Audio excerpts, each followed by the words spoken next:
Começa agora o Inteiro Teor, um programa do TRF da Primeira Região. Hoje você vai ver: DENIT é condenado após acidente provocado por falta de conservação de rodovia e o órgão público vai ter que pagar o conserto do carro. TRF1 obriga União, Estado e município a fornecerem fraldas geriátricas à criança com síndrome genética rara. E veja também as ações da inclusão que o TRF da Primeira Região está adotando: adequação de banheiros, rampas e balcões, sinalização com pisos táteis e placas em braille. E até uma oficina de Libras para melhorar o atendimento à população. O Inteiro Teor traz as decisões e destaques da Justiça Federal da Primeira Região. Acompanhe.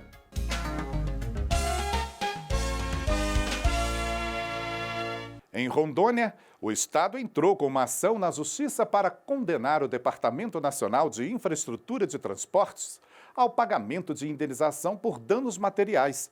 O veículo oficial do Estado, conduzido por um policial civil em serviço, acabou se envolvendo em um grave acidente na BR-364 devido à má conservação da pista.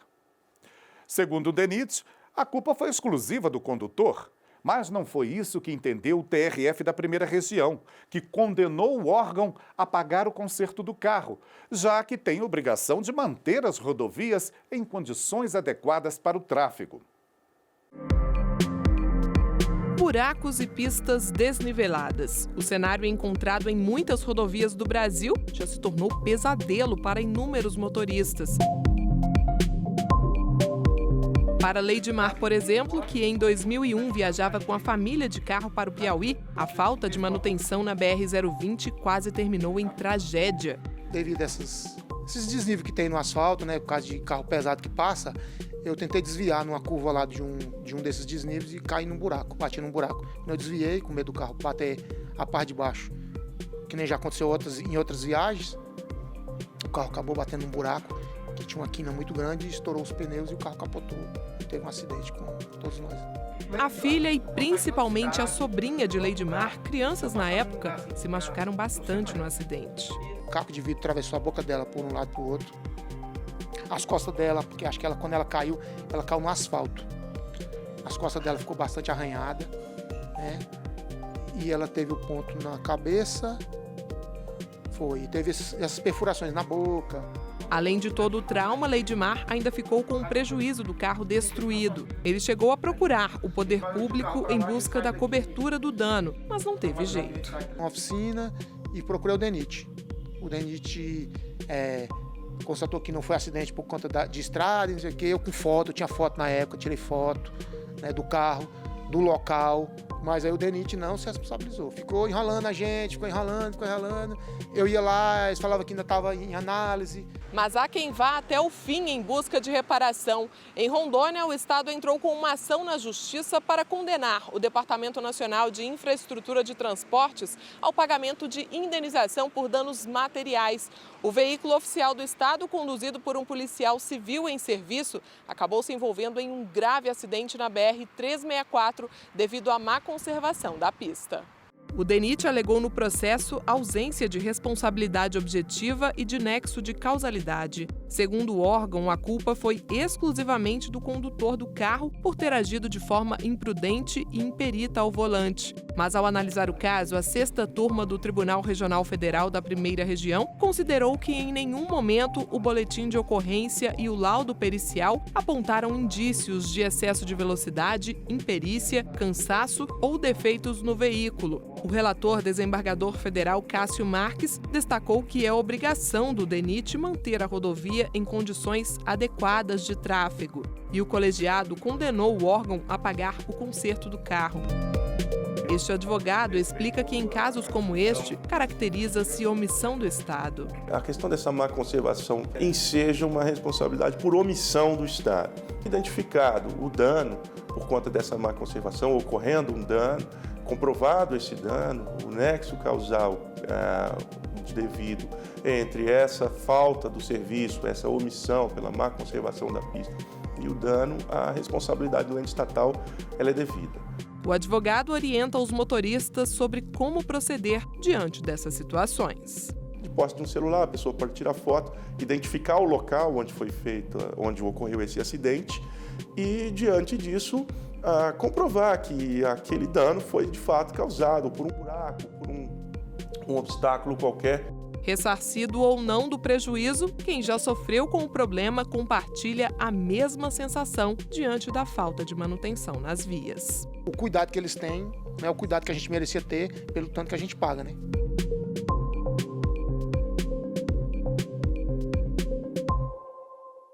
Decisões como essa que você viu aí na reportagem estão no nosso portal www.trf1.jus.br. Vai lá. A seguir, TRF1 obriga Estado a fornecer fraldas geriátricas a criança com síndrome genética rara. E mais, as ações que o TRF da Primeira Região está adotando para garantir maior inclusão e acessibilidade. Já já, aqui no Inteiro Teor.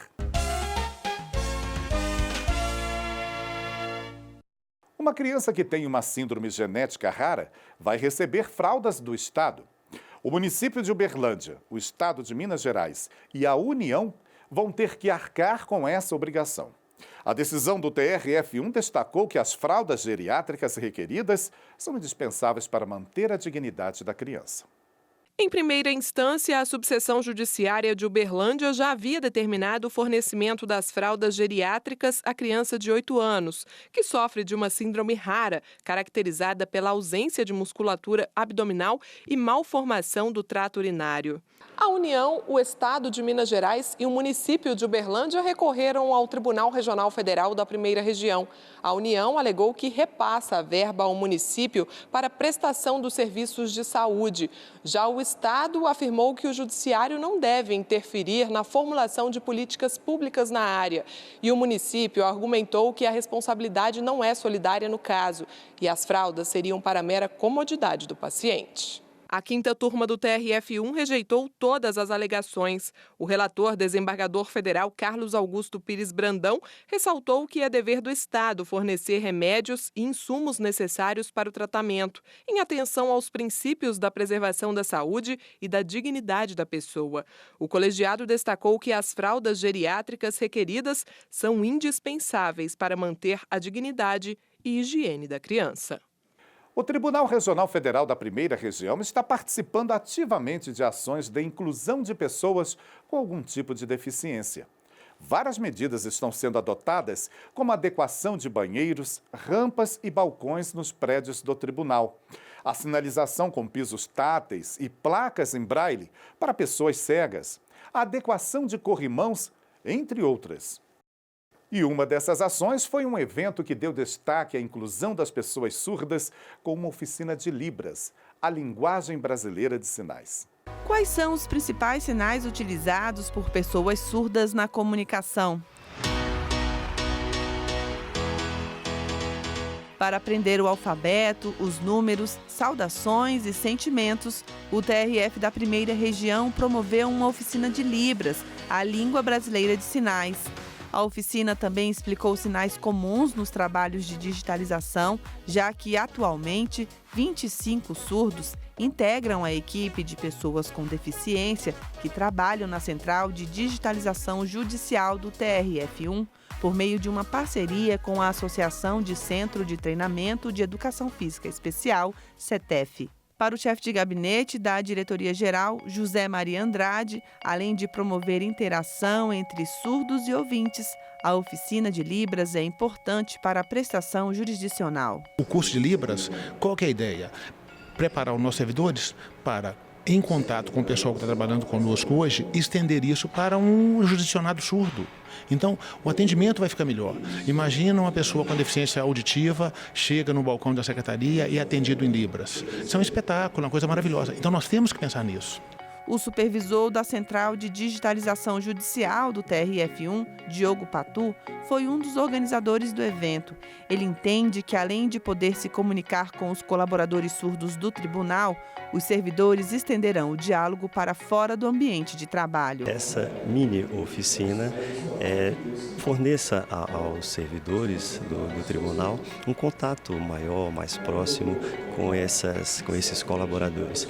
E a ideia também é que que a linguagem de sinais esteja acessível não só para o trabalho e sim a vida lá fora, porque hoje a gente tem milhares de pessoas surdas que necessitam dessa inclusão.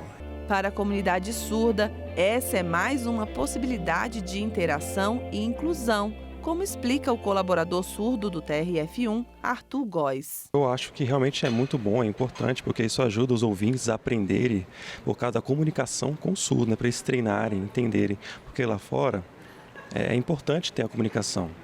E também lá fora eles vão poder usar isso, vão poder usar a língua de sinais. O evento foi um dos que celebrou o Setembro Azul no TRF da primeira região, mas as ações para dar maior visibilidade à inclusão de pessoas surdas continuaram. Em 26 de setembro, Dia Nacional do Surdo, pessoas com diversos tipos de deficiência foram homenageadas e participaram ativamente de uma programação especial. A abertura das atividades foi com o vice-presidente do tribunal, desembargador federal Cássio Marques.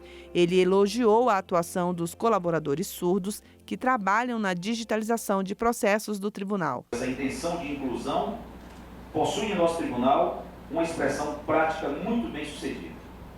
Estou falando dos nossos colaboradores surdos, que desempenham excepcional trabalho em nosso centro de digitalização. Representam um grande capital humano que se insere na história do nosso tribunal, exercendo função essencial na busca e no alcance da eficácia técnica como um dos pilares fundamentais da melhor e mais célere prestação jurisdicional. Discursos de mais inclusão para pessoas com deficiência deram um tom do evento. A ideia foi aproveitar a data e destacar as ações do tribunal que têm promovido essa inclusão. A juíza federal Denise Drummond, presidente da Comissão Permanente de Acessibilidade e Inclusão, listou algumas delas, como instalação de poltronas para obesos nas salas de sessões e do plenário, adequação de banheiros, rampas e balcões de todos os prédios do tribunal, instalação de elevador na plataforma para acesso ao restaurante do hotel no Centrejuf, sinalização tátil de piso para os prédios do tribunal, instalação de sinalização tátil em braille na forma de placas, totens e mapas para todo o tribunal, adequação de corrimãos de todas as instalações do tribunal. Um dos palestrantes, o presidente do CETEF e atleta paralímpico medalhista do Parapan de Lima 2019, Rômulo Soares, ressaltou que, independentemente de se ter ou não uma deficiência, as pessoas não devem nunca abaixar a cabeça para as dificuldades.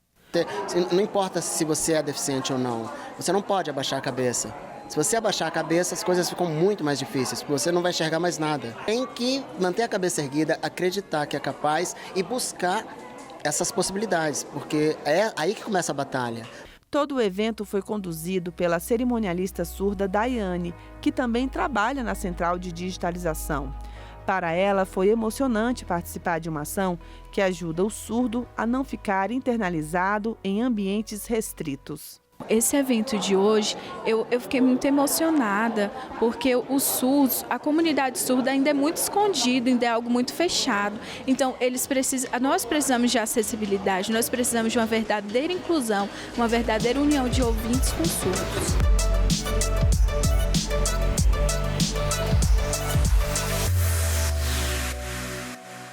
Esse foi o Inteiro Teor, com notícias sobre a Justiça Federal da Primeira Região.